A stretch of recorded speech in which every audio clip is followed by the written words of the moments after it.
여기 course 이거 다 불러오셨나요? 네. 네, 불러오셨죠. 이제 그냥 계속 실행만 하면 본인이 할 줄 안다고 생각해요. 아니요. 하나도 없지. 그래서 이거 질문을 하고 이 질문을 어떻게 해결할까? 이걸 생각을 해봐야 돼요. 아니요, 지금. 데이터를 불러왔죠? 그럼 이 데이터에 학과별 인원은 몇 명이고 각 학년은 몇 명인지 요거를 이제 알아볼 건데 학과별 인원은 몇 명이고 각 학년은 몇 명입니다. 일단 그 글림스로 한번 보니까 뭐 학과는 이거고 학년은 year 이건데 department 이거는 캐릭터로 돼 있고 year는 수치형으로 돼 있죠. 네. 캐릭터로 돼 있다는 말이 무슨 얘기냐? 지금 뭐 A, B, B 이렇게 돼 있잖아요. 그게 전부 별개란 뜻이에요. 그러니까 A를 하나의 학과로 보고 있지 않고 A 이 모든 A를 다른 A로 보고 있다. 이거는 코퍼스 분석할 때는 중요해요. 각 단어 이런 게 다 다른 거고 캐릭터로 돼 있어야지 그 캐릭터 안에 예를 들어 wrangle이면 이게 W-R-A-N-G-L-E 하나하나를 다 검색을 할 수가 있어요. 캐릭터로 돼 있어야지. 이게 만약에 팩터라면 이게 그냥 하나의 덩어리예요. 그냥 wrangle이라는 하나. 근데 캐릭터면 W-R-A-N-G-L-E 이게 다 별개고 그거 하나하나를 다 예를 들어 W로 시작하는 단어, E로 시작하는, E로 끝나는 단어 혹은 E로 끝나는 단어를 E로 끝나는 단어의 E를 뭘로 바꿔라 이게 돼요. 캐릭터일 때는 팩터일 때는 그건 안 돼요. 그러니까 이게 뭐가 반드시 뭐 더 좋다 항상 뭐 해야 되나 이게 아니고 목적에 맞게 캐릭터로 놔둬야 되는 경우도 있고 캐릭터를 팩터로 바꿔야 되는 경우도 있는데 코퍼스 분석 아니면 아마 대부분 캐릭터를 팩터로 바꿔서 분석을 할 거예요. 어쨌든 여기 지금 ID가 더블이고 디파트먼트가 캐릭터고 year가 더블로 돼 있는데 이렇게 되면은 디파트먼트가 막 지금 수백 개가 있죠. 수십 개가 있죠. 그 다음에 year 아마 1, 2, 3, 4학년일 건데 1, 2, 3, 4학년이 지금 수치형으로 돼 있어가지고 1학년, 2학년, 3학년, 4학년 이렇게 범주형으로 돼 있지가 않아요. 그거를 이런 식으로 범주형으로 as factor로 바꿀 거예요. 이건 맨날 하는 거예요. 데이터 불러와서 연속형을 범주형으로 바꾸는 거. 이거는 그 순서예요. 데이터셋 불러오고 이 중에 범주형이어야 될 거를 범주형으로 바꾸는 거. 어떻게 바꾸냐? 일단 이걸 빼고 설명할게요. 일단 데이터에서 시작을 한다고 했죠. 데이터에서 시작을 해요. score라는 데이터에서 이 데이터죠. 여기서 뭔가를 할 거야. 파이프를 쓰고 한 칸을 띄운 다음에 mutate라는 거는 새로운 변수를 만드는 거예요. 새로운 변수를 만들거나 혹은 기존 변수를 바꿀 수도 있어요. 그러니까 덮어 씌우는 거예요. 그러니까 여기 이제 새로운 이름을 쓰면 새로운 변수로 추가가 될 거고 원래 기존에 있던 변수의 이름을 쓰면은 기존에 있던 이름을 덮어 씌워서 새로운 걸로 바꾸는 거예요. 그 두 개 역할을 다 하는데 저는 여기서 이제 기존에 있던 이름으로 쓸 거예요. 그러면은 기존에 있던 변수들이 바뀌는 거죠. 일단 ID 이걸 먼저 할 텐데 세 개를 다 해서 좀 어려웠어요. 밑에 한 개씩 보여드릴게요. 예를 들어 그럼 이거만 이렇게 과거가 바뀌었죠. 네. mutate라는 거는 새로운 변수를 만드는 거고 똑같은 변수 이름을 쓰면은 기존에 있던 변수를 덮어 씌우는 거예요. id가 원래는 여기 double 숫자였는데 이거를 as factor로 만들 거다. 뭐를 id를. 그러면 지금 mutate 다음에 나오는 거는 변수 이름이고 이 변수를 factor로 만들 거다. 이런 말이에요. 이거를 실험을 하면 여기 지금 보면 ID 원래는 W였는데 FCT 이게 팩터로 바뀐 거예요. 그거를 지금 3번 하는 거예요. 여기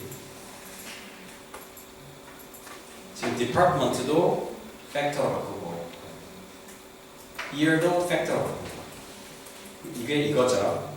여기 보면 지금 ID 팩터로 바뀌었고 department 팩터로 바뀌었고 year 팩터로 바뀌었고 근데 이거는 지금 그냥 우측에 보여주는 거 보여주기만 하는 거지 스코어라는 데이터가 바뀌진 않았어요.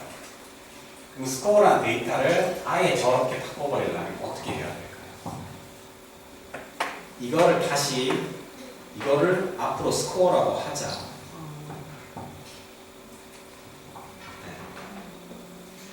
그러면 스코어가 앞으로는 여기 또 글림스를 볼게요. 여기 보세요. 아까는 이게 다 더블이었는데 지금 ID, department, year 이걸 팩터로 바꾼 거죠. 이렇게 써머리를 한번 해주세요. 그러면 결과가 달라요. 1이라고 하는 게 한 명, 2라고 하는 게 한 명, 3이라고 하는 게 한 명. department, A라는 department이 15명, B라고 하는 department가 33명, year, 1학년 6명, 2학년 이렇게 돼요. 이게 더 이상 숫자가 아니에요. 이게 아마 실험 데이터 분석할 때 많이 보게 되는 형태일 거예요. 왜냐면 얘네들끼리 비교를 해요. 네. 캐릭터는 AAAA 얘네가 다 별개의 개체고 팩터라는 거는 같은 이름이면 그걸 하나로 불러요. 이게 지금 실험에서 집단이죠. 집단. 예를 들어 뭐 1학년, 2학년, 3학년 아니면 비기너를, 인터미디어트를, 어드밴스를 이런 식으로 이게 항상 하게 되는 거예요. 데이터를 불러와서 이 중에 팩터로 바꿀 거, 그러니까 범주형으로 바꿀 거를 선택을 해가지고 as factor, 이 범주형으로 바꾸는 거죠. 여기까지 이해 가세요? 이건 항상 하는 거예요. 이건 상당히 중요한 거고 맨날 하게 될 거예요. 실험 데이터 불러오고 난 다음에 바로 체크해. 이제 이걸 볼게요. 이제 데이터 요약을 해줄 건데 뭐 이런 식으로 할 수 있어요.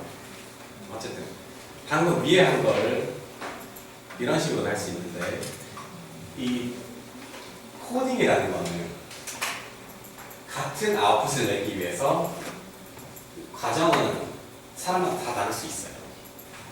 요거는 지금 아주 명시적으로 적어놓은 거예요. mutate, 새로운 변수를 만들거나 기존 변수를 바꿀 거야. ID를 팩터로, department를 팩터로, year를 팩터로 완전 그냥 명시적으로 적어놓고 이걸 한 줄로도 할 수 있는데 이거 보면 ID부터 department, year 여기까지가 연속적으로 돼 있죠. 아까 1에서 4까지 한 것처럼. 그러면 ID에서부터 year 데이터에서 ID에서부터 year까지 선택을 할 거야.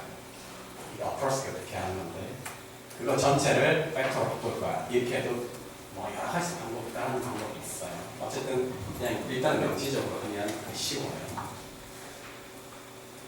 이제 group by summarize를 볼 거예요. 요건 항상 콤보예요.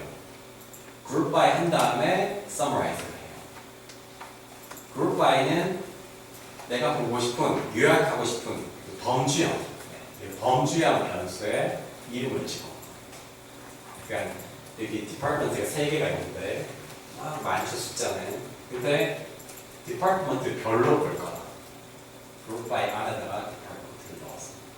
그러면 머릿속에 이렇게 그려지는 게 나중에 결과값은 A, B, C 하고 그다음에 여기서 하는 거. N 이건 뭐냐면 이것도 그냥 그대로 쓰는 거예요. 다 그대로 쓰는 거예요. 숫자 세는 거예요. A 디파트먼트의 숫자, B 디파트먼트의 숫자, C 디파트먼트의 숫자. 요거는 새로 생길 컬럼의 이름, 그러니까 새로 생길 변수의 이름. 요거는 정해진 그냥 펑션이고. 그러면 지금 여기 일단 학과가 3개가 있는데 A, B, C 학과. A 학과 학생의 숫자 15명, B 뭐 33명 이런 식이에요. 그러니까 이게 실험 데이터 불러와서 그 실험 데이터에 각 그룹별 사람 숫자를 일단 봐야 되니까 이런 식으로 할 수 있는 거죠. 그 다음에 똑같은데 여기 학년을 넣으면 이제 학년별로 보겠다는 거죠. 네, 그럼 뭐 1, 2, 3, 4이 나오고 각 학년별로 몇 명인지. 네. 이것도 그 아마 데이터를 불러와서 각 범주형 변수에 트라이얼 숫자라든지 아니면 참가자 숫자라든지 그런 걸 볼 때 쓸 수 있는 코드고 여기 두 개를 넣을 수도 있어요. 각 학년별, 각 학과별, 그 다음에 다시 그거를 학과별로 학년으로 나눠서 year 이렇게 하면 데이터가 좀 많아지는데 여기 각 학과 이 학과 A학과에 지금 1학년이 없네요. B학과에서는 1, 2, 3, 4학년 숫자 C학과에는 1, 2, 3, 4학년 다 있는데 저렇게 숫자가 이것도 보니까 실험 데이터 같은 거를 불러온 다음에 각 그룹별 이런 컨디션을 한 사람의 숫자 그거를 그냥 볼 수 있는 거예요. 그러니까 이거를 보고 그냥 이거 자체로만 생각하지 말고 이제 본인이 하고 있는 프로젝트라든지 본인의 실험을 되뇌어보시고 내 실험에서는 컨디션이 이렇게 있는데 컨디션별로 어떤 뭔가를 한 사람들의 숫자를 이런 식으로 보면 되겠구나. 그래서 이거를 그냥 복사비처럼 이렇게 하시고 이렇게 요거를 보는 거죠. 네. 다음. 그럼 교수님 질문이요. 네. 그러면 뮤테이트 기능이 있으니까 엑셀에서 예를 들면 디펜던트 베리어블 중에서 A라는 베리어블과 B라는 베리어블을 네. 다시 또 나누기를 한다거나 네. 추가적으로 뭔가를 넣어주고 싶을 때 엑셀을 바꾸지 않고 그냥 여기서 바로 네. 뮤테이트 넣어서 로 데이터를 추가하시면 되나요? 로 데이터는 건드리면 안 되고요. 네. 그러니까 실험한 그 로 데이터를 스크립트로 해서 그 데이터 분석 시각까지 다 한 거를 제출하라고 해요. 그러니까 로 데이터랑 스크립트. 그러면 완전히 투명해요. 그러면 만약에 그런 새로운 디펜던트 베리어블을 추가를 하려면 그냥 로 데이터에서 추가를 하고 작업을 시작을 해야겠네요? 아니요. 그러면 로 데이터에서 모든 걸 스크립트로 해요. 처음부터요? 네. 모든 걸 스크립트로. 그래야지 완전히 투명해요. 그러니까 숨기는 게 하나도 없어. 네. 그러니까 제가 얘기 들어보면 요즘에 그 펀딩 받을 때도 그 OSF 써보셨죠? 거기에 그냥 실험 그 참가자부터 어떤 식으로 모았고 데이터를 로 데이터가 어떻게 나왔고 그거를 분석하기 위한 스크립트가 뭐고 싹 다 올리라고 하는 것 같더라고요. 아마 한국에도 적용될 수도 있어요. 되겠죠. 네. 네, 여기에 보면 지금 디파트먼트가 투명하지가 않아. ABC 뭔지 모르겠고. 그래서 바꿀 거예요. 알고 보니까 A가 Education이었고 B가 Statistics였고 C가 Psychology였어요. 그러면 여기 지금 이게 조금 이제 눈에 들어오실 수도 있는데 스코어라는 데이터를 쓸 거고 거기에 내가 새로운 변수를 만들 거예요. 새로운 변수의 이름은 디파트먼트. 근데 디파트먼트 이미 있는 변수 이름이죠. 그 있는 변수를 고친다는 얘기예요. 수정을 한다. 그 케이스웬을 이제 앞으로 자주 쓰실 건데 이게 엄청나게 유용한 변수예요. 한 가지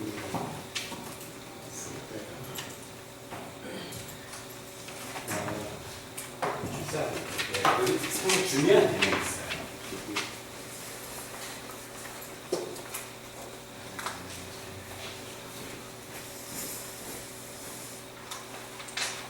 상당히 중요한 내용인데 여기에 뭐 이렇게 변수가 있잖아요. 이게 예를 들어 디파트먼트예요. 저희 칠판 쓰시려면 네. 전자칠판 저거 있잖아요. 네. 위에서 이렇게 크게 쓸수 있는 거예요. 그러니까 이거 잠깐만 끝낼 거예요. 위에 지금 여기 A 오잖아요. 지금 B 이렇게 돼 있잖아요. 아까 여기 학과에 요거를 이제 variable이라고 불러요. 그리고 여기 A, B, C 그러니까 범주형 변수. 그러니까 이 variable 안에 있는 범주형 변수. 예를 들어 실험을 하면은 control group, treatment group. 요거를 level이라고 해요. level. 그러니까 이게 지금 이 데이터에서 department는 레벨이 3개가 있죠. A, B, C. 이해가세요?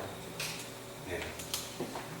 그러니까 범주형 변수를 부르는 이름이 레벨인데 범주형 변수의 그 안에 있는 것들을 레벨이라고 합니다. 예를 들어서 age면 young, old가 있으면 2개의 레벨로 된 변수예요. department는 3개의 레벨, A, B, C 3개의 레벨로 된 변수죠. 케이스웨이 하는 거는 레벨을 수정하는 거예요. 여기 지금 A, B, C 3개의 레벨이 있는데 A라는 레벨은 education으로, B라는 레벨은 statistics로, C라는 레벨은 psychology로 바꾸겠다. 이런 일 할 일이 많아요. 생각보다. 그림 그릴 때도 해야 돼요.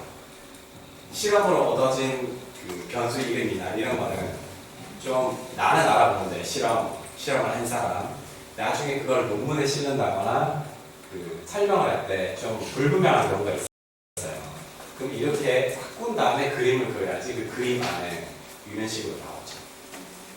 네. 그래서 생각보다 이름을 바꿀 일이 많아요. 여기 이걸 해보시면 그러면 지금 A를 education으로, B를 statistics로, C를 psychology로 바꾼 거를 score라고 했는데 이게 텍스트이기 때문에 이걸 하면 이건 캐릭터로 만들어져요. 저절로. 그러면 이거는 캐릭터가 아니고 팩터이기 때문에 이걸 다시 팩터로 만드는 거예요. 이거를 같이 한 번 할 수도 있어요. 한 번 어떻게 하느냐? 이거 자체가 지금 department죠. 그럼 이거 앞에 department 앞에 팩터를 아예 그냥 애초부터 붙여도 돼요. as 팩터 안에 케이스밴을 집어넣어서 여기 한 번에 누르다가 여기서 만들어진 아웃풋 자체를 팩터로 만드는 건데 뭐 이렇게 하실 필요 없고 그냥 하나하나씩 하면 돼요. 여기서 새로운 변수를 만들고 변수 안에 있는 첫 번째 레벨을 education으로, 두 번째 레벨을 statistics로, 세 번째 레벨을 psychology로 하고 그걸 다시 score라고 하기로 하자. score라고 하기로 하자. 이게 캐릭터니까 이 디파트먼트를 다시 팩터로 바꿔서 그걸 다시 이제 score라고 하기로 하자. 그러면 그 score를 보시면은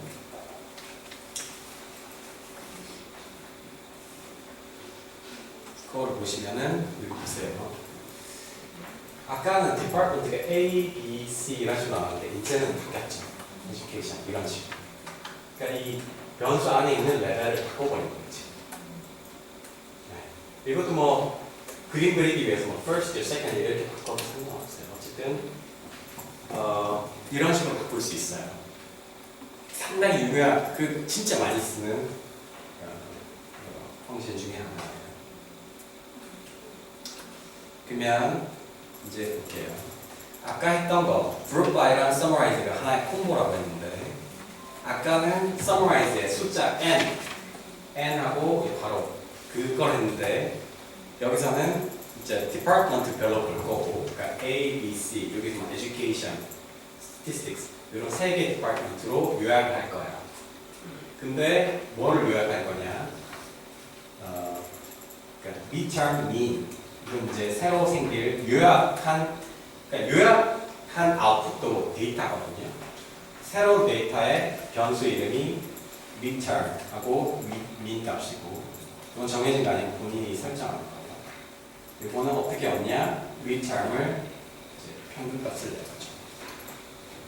그러면 이제 학과별로 중간고사 평균, 기말고사 평균이 나와요. 네. 이것도 이제 뭐 실험을 했을 때 그룹별로 여기 이제 그룹을 넣고 summarize 네. 여기 뭐 넣어가지고 mean값, median값, standard deviation 그런 거를 할 수 있겠죠.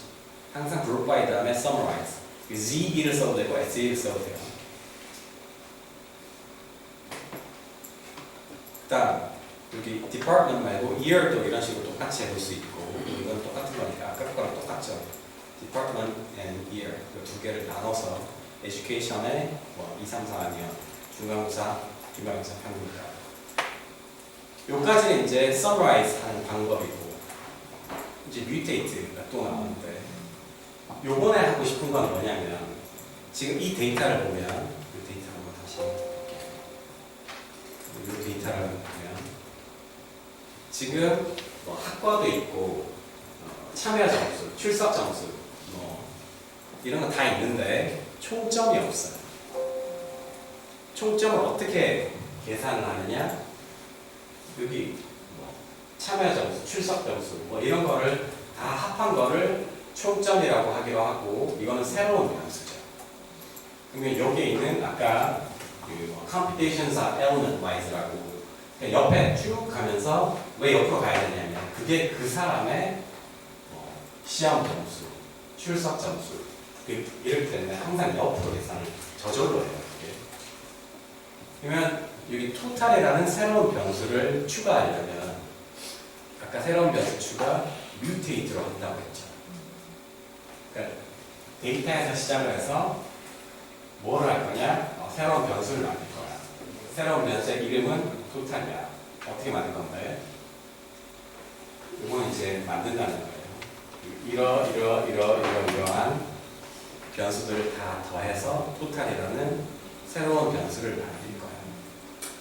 그럼 여기 보면 토탈이라는 새로운 변수가 생겼을 거예요. 의식적인 사람은 여기 뷰를 한다면 보세요. 아까 뷰를 하면 엑셀처럼 나온다고 했죠. 그럼 여기 제일 마지막에 토탈이라는 이 컬럼이 생겼죠. 그리고 점수를 한번 보세요. 여기서 뭐 쭉 이걸 더하면 70.5가 되고 이걸 쭉 더하면 85.5가 되고 이렇게 돼요. 네. 그다음에 학과별 총점. 그리고 지금 총점이 생겼으니까 이제 학과별로 총점을 한번 요약을 해보는 거예요. 네. 그러니까 이런 걸 하려고 새로운 변수를 만드는 거예요. 아까는 이건 알 수 없었던 정보잖아요. 총점은. 근데 새로운 총점이라는 변수를 만들었기 때문에 학과별로 총점을 한번 요약을 해보는 거죠. 네. 그러니까 뭐 실험하고 이런 변수가 있는데 여기서 이런 것도 알아볼 수 있지 않을까? 새로운 변수를 만들고 그 새로운 변수를 요약해가지고 보는 거죠. 요약만 하면 되는 게 아니고 이제 시각화해가지고 패턴이라든지 분포도 보면 좋은데 아까 미인값이라는 거는 그냥 하나의 수치잖아요. 근데 시각화를 하면 특히 바가 아니고 박스 플롯 같은 걸로 시각화를 하면 분포를 볼 수가 있어요. 여기에 지금 학과가 3개가 있고 여기 X축 이걸 설명을 드리면 일단 스코어로 시작을 해서 데이터예요. 그림을 그립니다. ABS하고 이제 X축, Y축을 설정을 하는데 그대로 쓰는 거예요. X축은 학과로 할게요. Y축은 보통 이거 헷갈리면 안 되는데 Y축은 dependent variable을 쓰는 거예요. 수치. 여기는 이제 비교하는 independent variable을 쓰는 거예요. X축을 department, Y축을 total로 하자. 어떤 그림 그릴 건데? 박스 플롯. 박스 플롯을 그리면 이게 이제 여기가 미디안 값이에요. 여기가 25%, 75%, 그리고 박스 안이 50%의 데이터예요. 요즘에는 바 플롯을 거의 안 쓰는 분위기고 물론 이보다 더 좋은 것도 있지만 바를 쓸 바에는 박스를 쓰자 이런 운동이 많은데 바를 쓰면은 이거밖에 안 나와요. 그냥 평균가. 근데 박스 플롯은 데이터 분포가 있죠. 이게 리스커라고 하는 건데 이게 99%예요. 이 점은 아웃라이어. 그러니까 정보가 훨씬 많아요. 이 박스 플롯이. 이 안에 들어가는 게 50% 데이터. 어쨌든 에듀케이션이 데이터 분포가 이렇다는 걸 다 보여주는 거예요. 지금. 그러면 평균값도 확인했고 데이터의 분포도 어느 정도 확인했고 밑에 것도 똑같은데 이런 식으로 하고 데이터 분포도 확인하고 이번에는 학년별로 볼 거예요. 1학년, 2학년, 3학년, 4학년. 그 다음에 학과별 학년 이런 것도 할 수 있는데 뭐 이런 식으로 1, 2, 3, 4학년 학과별, 학년별 여기 이런 걸로 나왔죠. 아까 이게 데이터를 나눠서 보는 거라고 했는데 이까지는 그냥 X축을 학과, Y축을 토탈로 해가지고 이렇게 보이는 거죠. 이거를 다시 학년으로 나눌 거예요. 요거를 써서. 그럼 이 전체가 그런 거죠. 학과별로 본 거를 다시 학년으로 나눈 거예요. 이게 two-way interaction.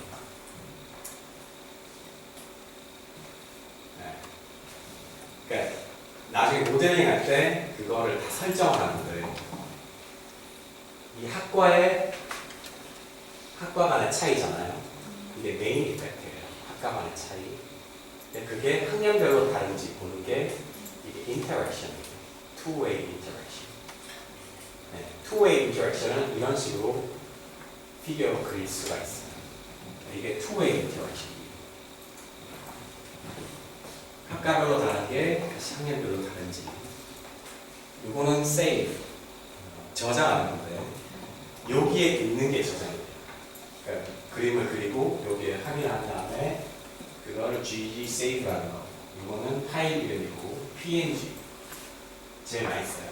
png 너비, 높이 바꿔보세요. 아마 크기가 달라질 거예요. 저장한 거는 아까 만들어 놓은 폴더에 자동으로 들어가요.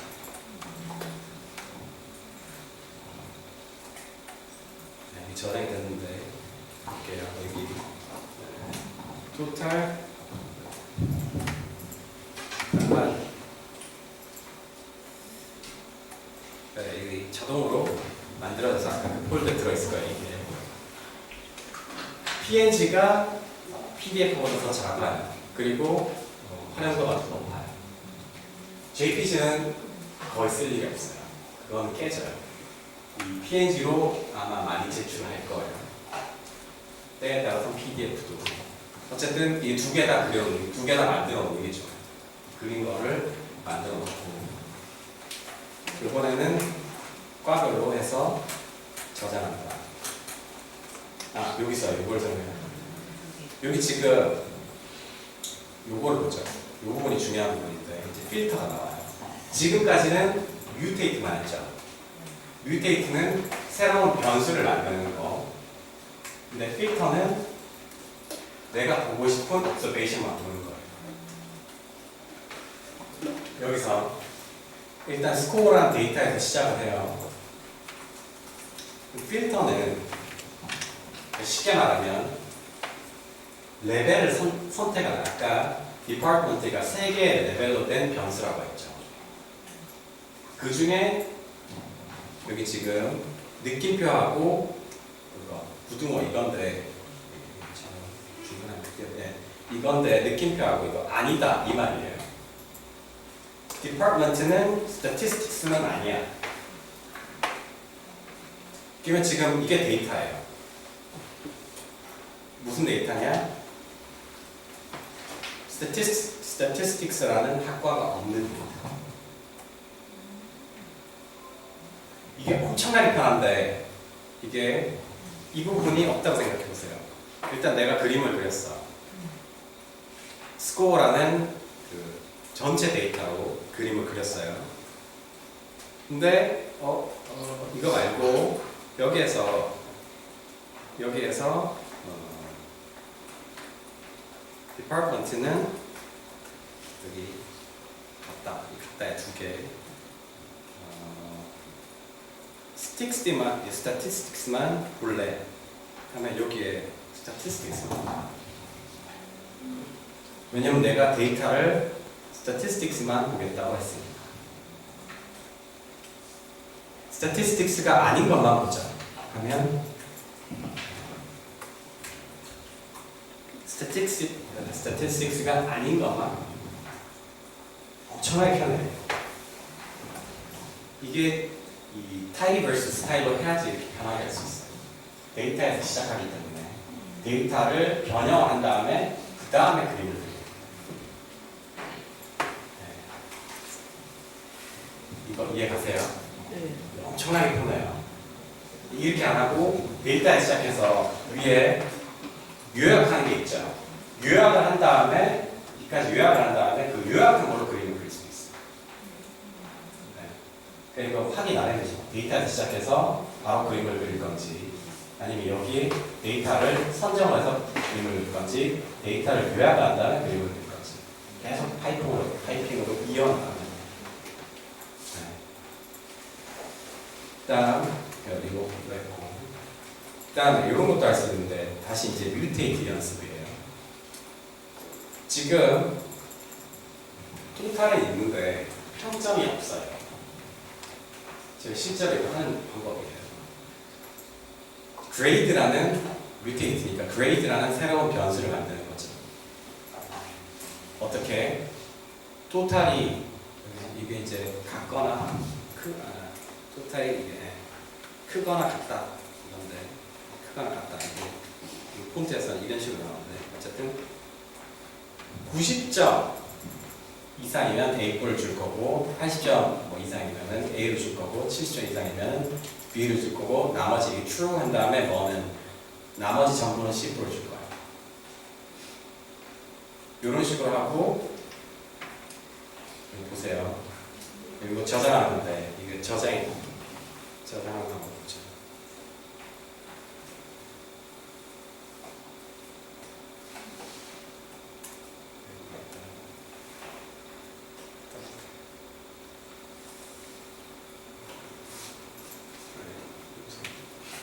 스코어라는 아마 엑셀 파일이 생겼을 거예요.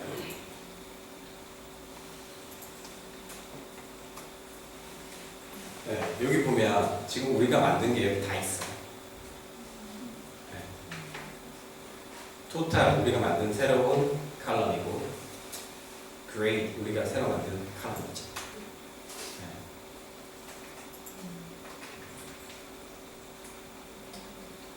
네. 이런 식으로 이제 그 작은 데이터에서 시작해서 내가 원하는 컬럼, 내가 원하는 변수를 만들어서 뭔가 요약을 하고 그림을 그리고 네, 그런 식으로 이제 커지는 거예요. 데이터가 옆으로, 보통 옆으로 그려져요. 밑으로 내려질 일은 거의 없죠.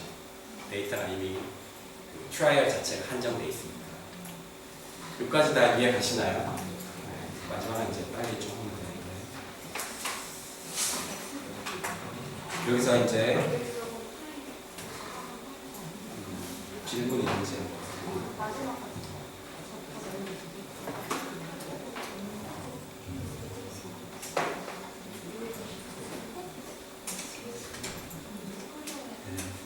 요거를 설명해 드릴게요. 요거는 데이터를 할당을 하는 거고 등호는 팩터를 만들 때 그러니까 새로운 변수를 만들 때 이 변수의 이름은 이걸로 하자 그 펑션 안에 있는 거는 등호를 써요.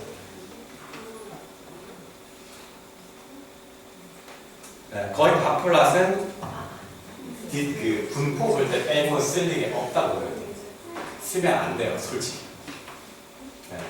이게 그 유튜브 같은 데 찾아보세요. 그 플랫. 제가 운동도 많아요. bar 금지하자. 바 플랫. 네. 어쨌든 네, 박스 플랫이 더 투명해요. 내 데이터를 더 투명하게 보여주는 플랫이에요. 바 플랫에다가 그 데이터 포인트를 찍으면 더 투명하죠. 어쨌든 오늘은 아니고 이제 탐색적 데이터 요거를 보고 좀 질문을 바꿔야 할 텐데 탐색적 데이터 분석이라는 건 지금 한 것도 어떻게 보면 탐색적 데이터 분석이에요. 데이터를 변형하고 시각화하고 다시 뭔가 새로운 변수를 만들어서 다시 시각화해주고 새로운 패턴을 찾아보고 요거를 반복적으로 수행하는 게 탐색적인 분석인데 네, 뭔가 질문이 있으면은 그 질문에 대답하기 위해서 시각화를 해보고 요약을 해보고 또 새로운 변수를 만들어서 시각화를 해보고 요약을 해보고 거기에서 또 더 좋은 질문이 생각날 수도 있어요. 그래서 요즘에 그 Registered Report라고 새로운 방식의 그 출판하고 과정이 생겼잖아. 많은 그 저널에서 그거를 봤는데 요즘에 registered report가 뭐냐면 그 메서드까지 완전 자세하게 써가지고 1차 평가를 받는 거예요. 그게 통과가 되면 결과가 뭐가 나오든지 무조건 출판시켜줘요. 유명 저널은 그거 다 있어요. 요즘에. 점점 더 많은 저널들이 그 시스템을 만들고 있고,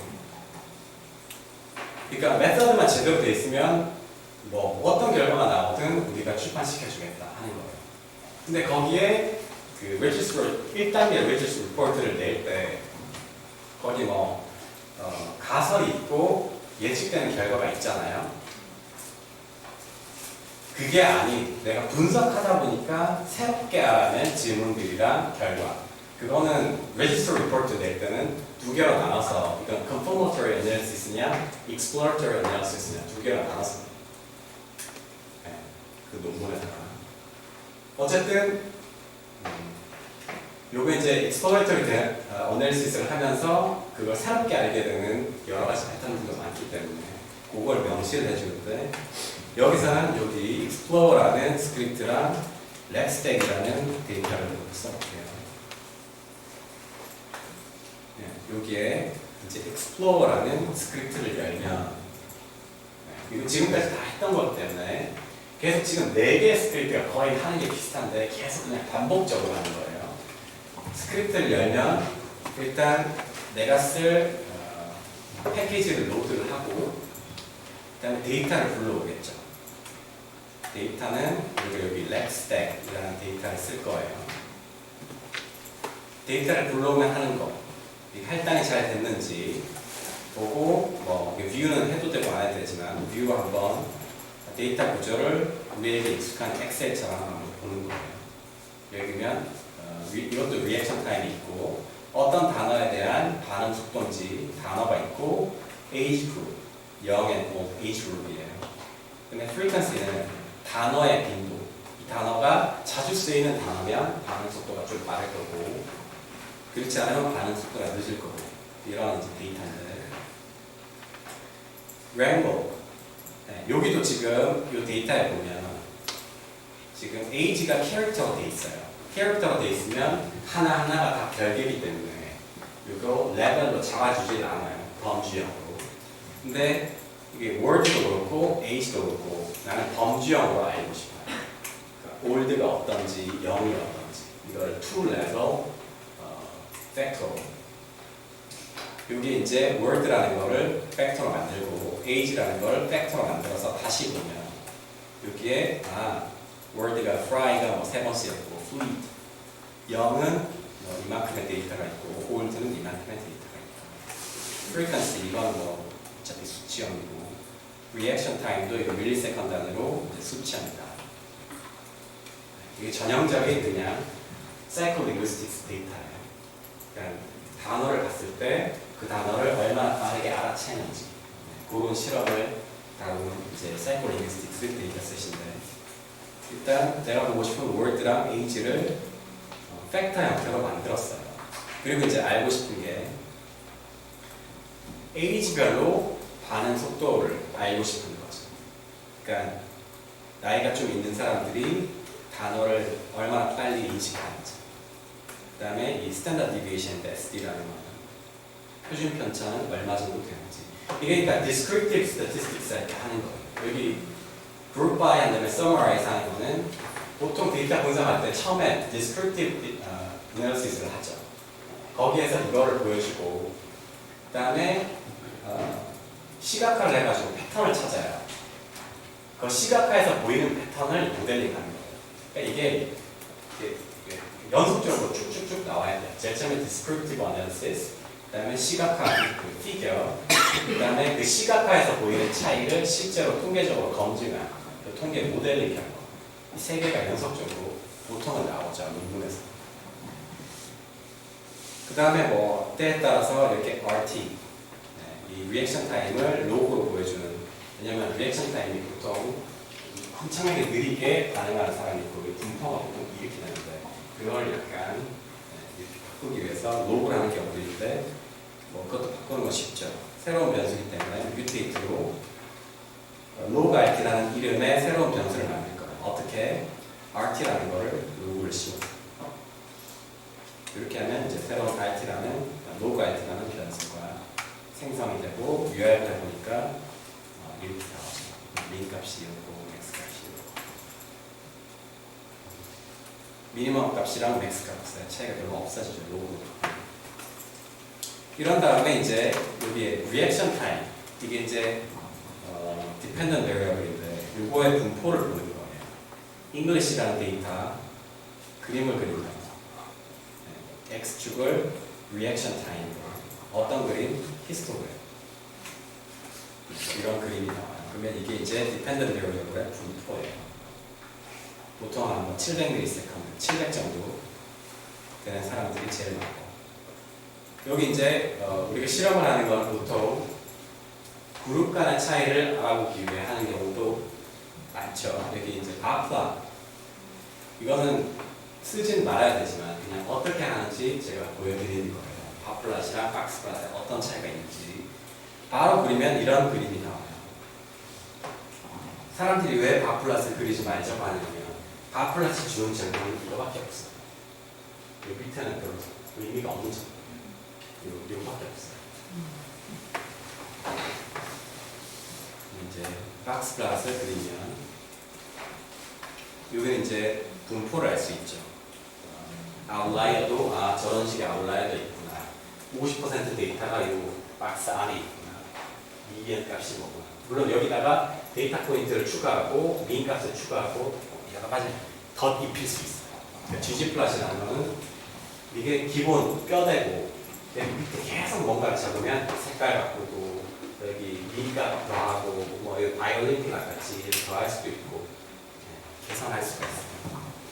어쨌든 다보다는 박스가 분포를 보여주기 때문에 그 다음에 보통 이제 실험을 하면은 변수 간의 관계를 보죠. 뭐 correlation이나 regression 할 때 여기 보면 frequency, 그러니까 단어의 빈도 이게 자주 등장하는 단어냐 아니냐에 따라서 사람의 반응 속도가 달라지냐 요거를 이제 보고 싶은데 그림으로 패턴을 보는 거예요. X축을 단어의 빈도, Y축을 반응 속도, 지원 포인트라는 거는 아까 스캐러플이라고 했죠. 그럼 이렇게 그려져요. 그냥 프리퀀시별로 2차원 프리퀀시별로 RT를 뿌려주는 거예요. 점으로. 근데 여기다가 이제 여기 우리가 뭐 correlation 할 때도 그렇고 리니어 모델 할 때도 그렇고 여기다가 이제 선을 그어주는 거죠. 이 부분이 그 부분. 더 입히는 거예요. 아까 포인트 위에다가 선을 더 입히는 거예요. 그러니까 솔직히 말해서 박스 플랫이랑 스케일러 플랫만 있으면 웬만한 데이터는 표시할 수 있어요. 실험 데이터. 네. 그 다음 요까지는 그냥 어떻게 보면 frequency main effect 그 다음에 뭐 age main effect 이제 interaction을 볼 건데 요까지가 이제 frequency 단어의 빈도별로 반응 속도가 어떻게 차이 나냐 그거를 보여주는 이 그래프인데 이거를 이제 age로 나눌 거예요.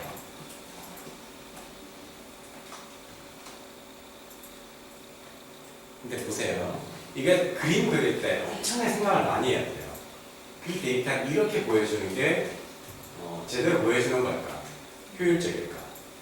이거는 어떻게 생각해요? 지금 age 그룹이 있는데 age 그룹을 두 개로 쪼개가지고 young, old 이런 식으로 보여주고 있어요. 이런 거 실제로 많이 보죠. 제가 이제 시각학에 관심이 많은데 논문을 보고 있으면은 아무 생각 없이 그림 그릴 거야 진짜.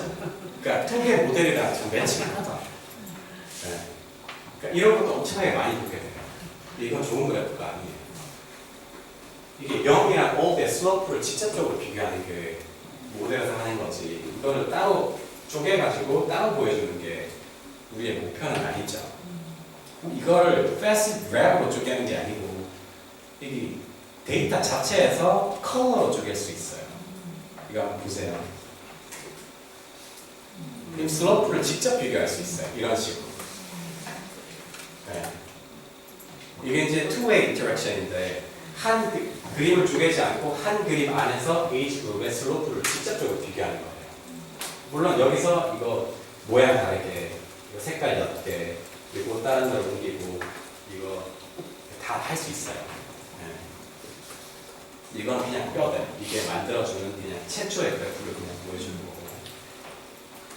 여기서 이제 X축, Y축이 마음에 안 들면 이런 식으로 레이블을 입히면 되는데 이게 보세요.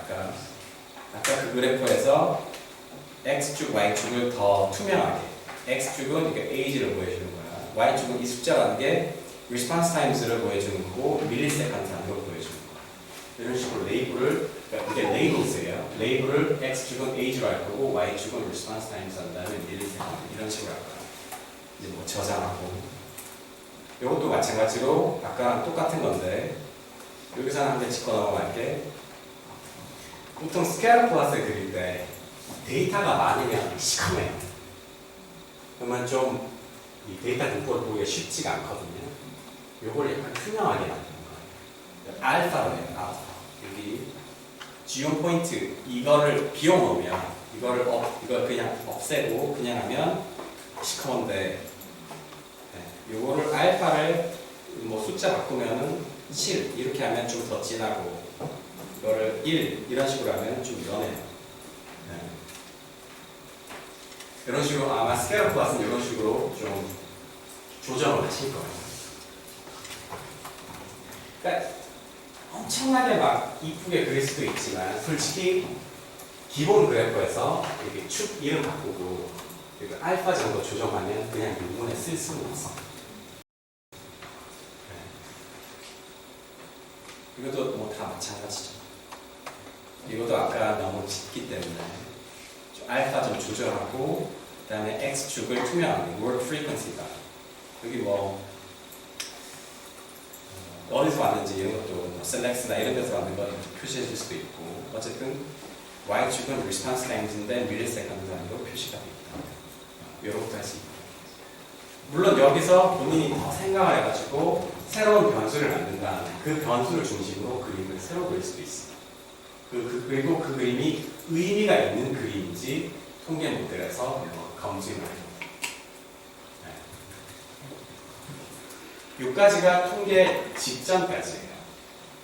여기 이제 이게 모델인데 모델은 솔직히 말해서 시가타가 다 돼 있고 머릿속에 생각이 있으면 모델에 걸리는 시간은 솔직히 짧아요. 오히려 트랜스포메이션하고 이런 시간이 훨씬 많이 걸리지.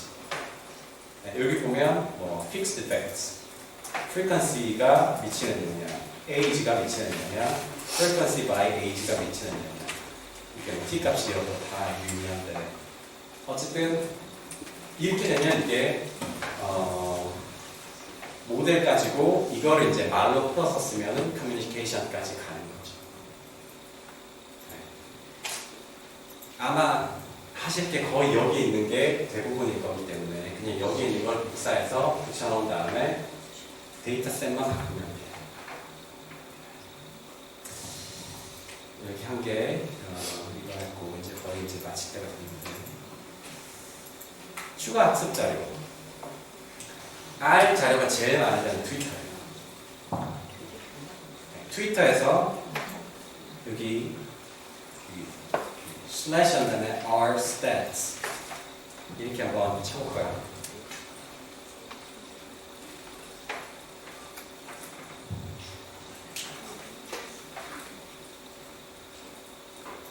네, 이렇게 하면 뭐 사람들이 블로그로 올린 여러 가지 R 데이터 분석 자료가 나와. 왜 이게 도움이 되느냐? 이거 오픈소스잖아요. 스크립트가 다 있어요. 그러니까 그냥 스크립트가 다 있고 데이터도 있기 때문에 이 스크립트에 이 데이터는 이런 기능을 하는구나. 그냥 공부를 하는 거예요. 그러니까 이런 오픈소스는 공부하기가 쉬워요. 그러니까 모든 게 다 오픈돼 있고 거기 그냥 스크립트가 그냥 다 올라와 있어요. 그냥 그대로 그냥 공부를 하면 돼요. 그러니까 Rstats, 이게 트위터. 그 다음에 Outblowers라고 여기 이제 사람들이 R로 데이터 분석한 거를 사람들이 알로 데이터 분석한 거를 그냥 올려놓은 거고 아무거나 한 개 들어가 보죠. 여기. 예를 들어 tips for using ChatGPT to learn R. 네, 이런 식으로 전 세계에서 사람들이 블로그 써놓은 거를 올리는 건데 이런 식으로 다 코드가 있어요. 이거 하면 카피되는 거고. 그러면 그냥 이 코드를 한번 쭉 해보면서 이런 식으로 뭔가 할 수 있구나. 이게 오픈소스 배우기가 쉬워요. 이런 식으로 다 열려있기 때문에. 이건 RStudio에서 하는 블로그고 RStudio가 얼마 전에 Parasit라는 이름으로 바꿨어요. 어쨌든 그래서 Parasit 블로그를 바꿨고.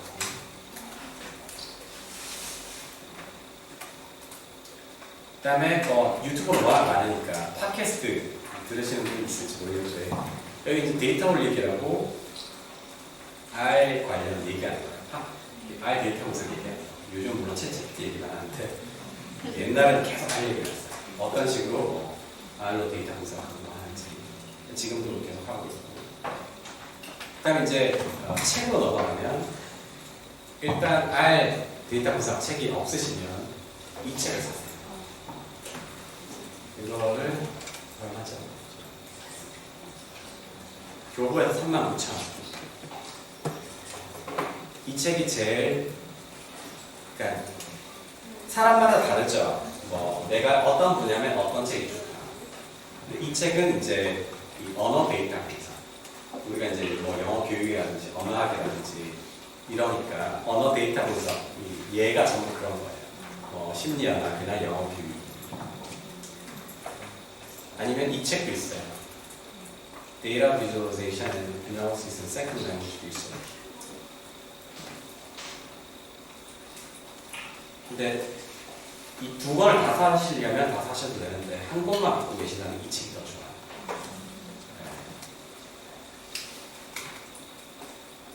거의 비슷해요, 내용. 근데 첫 번째 책이 더 좋아요. 교육적으로. 그 다음에 이게 이제 데이터 과학 기본서예요. 웬만하면 다 있어요. 이 데이터 과학 쪽에 데이터 분석, R로 데이터 분석 하는 사람들이 가장 많이 팔린 책이고 이거는 번역서도 있어요. R을 활용한 데이터 과학.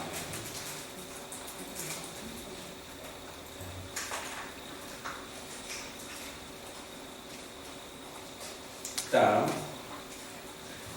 궁극적으로는 우리가 이걸 하는 게 뭐냐면 이 믹스드 에펙트 모델로 돌리기 위해서 하는 거예요.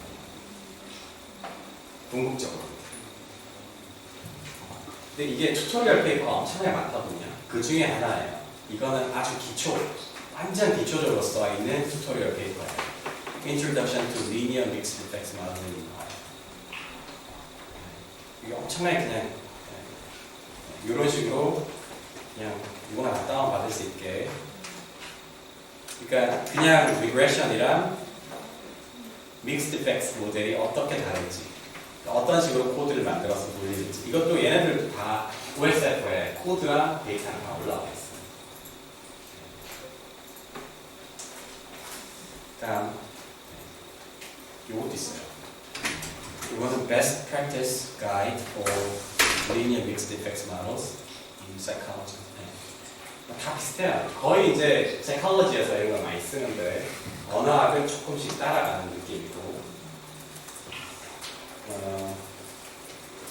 요거는 아까 더 기초적인 데이터고, 요거는 이런 분석을 하는 데 있어서 중요한 팁 같은 거를 가르쳐줘요.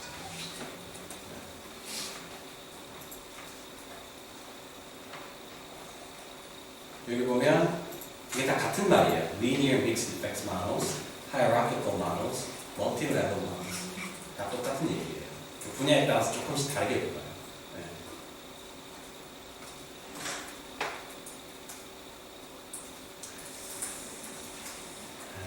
혹시 지금 질문 있으신 분들 질문.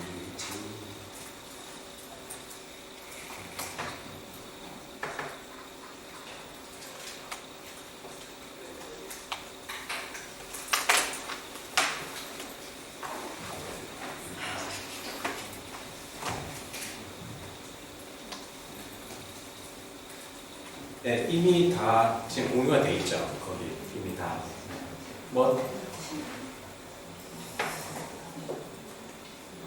한 번 프로젝트에서 다운받은 패키지는 다른 프로젝트에서는 네, 다운은 그래요.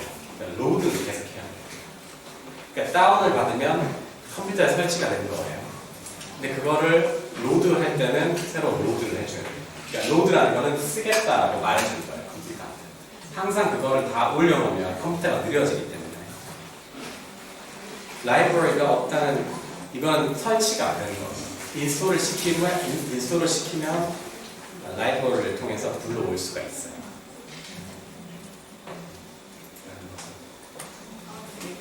네, PPT는 제가 공유를 해드릴 거고 가격을 떠나서 이게 또 이러시네. 이게 벌써 이런 걸 묻는다는 것 자체가 다른 거 솔직히 다른 거 다 버려요. 되돌아가면 안 돼요. 더 이상. 그러니까 이거는 앞으로 분명히 한국에서도 스크립트 내라고 하는 게 생길 거고 리뷰어들이 스크립트를 요구하는 경우가 생길 거예요. 그러니까 이게 점점 오픈 사이언스로 가기 때문에 어쩔 수 없이 이 스크립트를 써야 돼요. 그리고 SPSS 비싸고 발전도 없고 R은 계속 바뀌고 계속 발전하고 있어요. 그러니까 만약에 진짜 솔직히 그렇게 하면 안 되지만 난 R을 도저히 못 쓰겠다. 그러면 JA 그게 SPSS랑 똑같은 건데 진짜 근데 그걸 쓰지 마세요. R로 해야 돼요.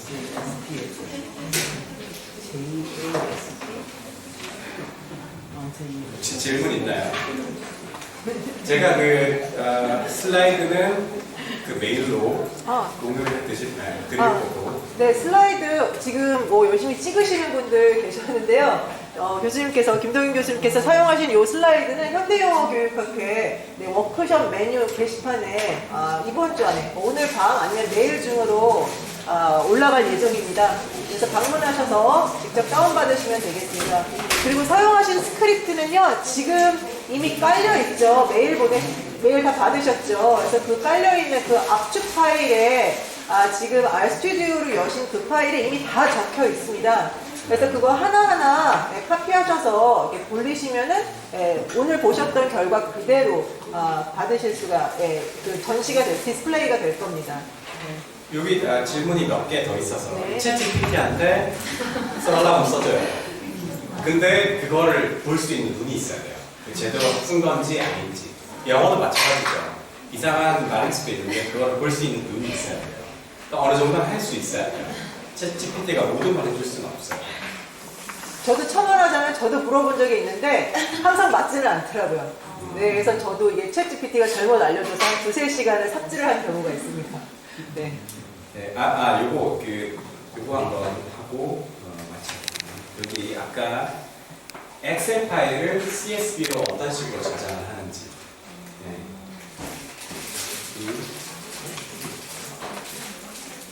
여기 지금 여기 Save As 같은데 가면 여기 보면 여기 뭐 여러 가지 파일 형식이 있어요. 그 중에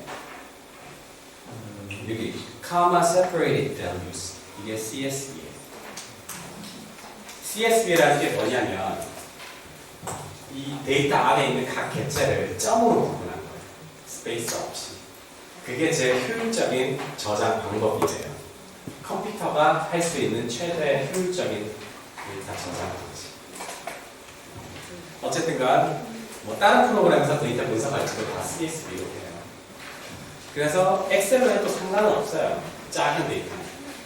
엑셀을 불러오는 그 패키지가 또 있는데 그 엑셀로 불러와서 데이터 해도 되지만 제가 아이 트래킹 데이터 분석을 하면 그게 막 1기가가 되거든요. 엑셀에서 열 수가 없어요. 그게 CSV로 돼 있어야지 R에서 열 수가 있어요. 어쨌든 CSV로 하는 게 제일 좋아요. 여기서 그냥 다른 이름만 저장하기 이런 식으로 해서 CSV 확장자를 선택한 다음에 저장을 하는 저장하는 것은 하다가 중간중간에 다음에 계속 세이브 저장을 해줘야 돼요. 네, 혹시 질문 있으신가요? 마치기 전에. 패키지별 튜토리얼 같은 거는 그 스튜디오 다운로드 그냥 제가 아까 이 키워드를 알면 좋다고 했잖아요. 예를 들어 예를 들어 아무거나 한번 저장을 검색을 해요.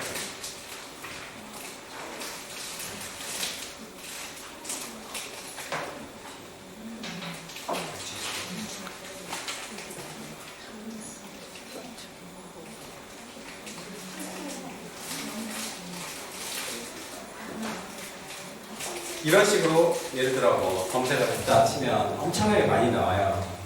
여기 보면 그냥 유튜브도 나오고 그냥 패키지 같은 거 이름을 친 다음에 어떻게 쓰느냐 하면 여기 보통 사람들이 이런 식으로 책을 만들어 놓은 이것도 R로 만드는 거예요. 그러니까 온라인 책을 R로 만들 수 있는데 이런 식으로 이 책에 보면 G++를 어떻게 쓰느냐 데이터도 있고 그러니까 이게 다 데이터가 있기 때문에 그냥 그대로 따라 해보시면 돼요. 그러니까 이게 두려움만 없애면 돼요.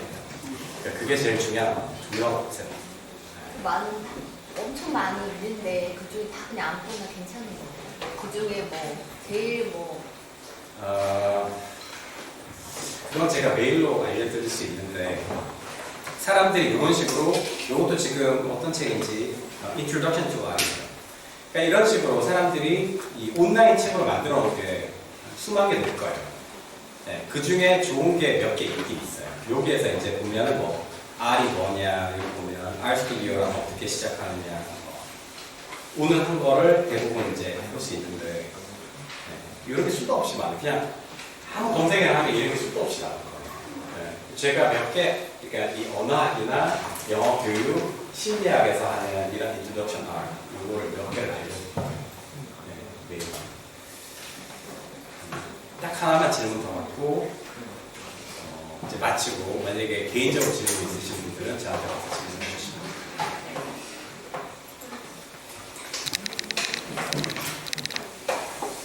그러면 네, 여기까지 하고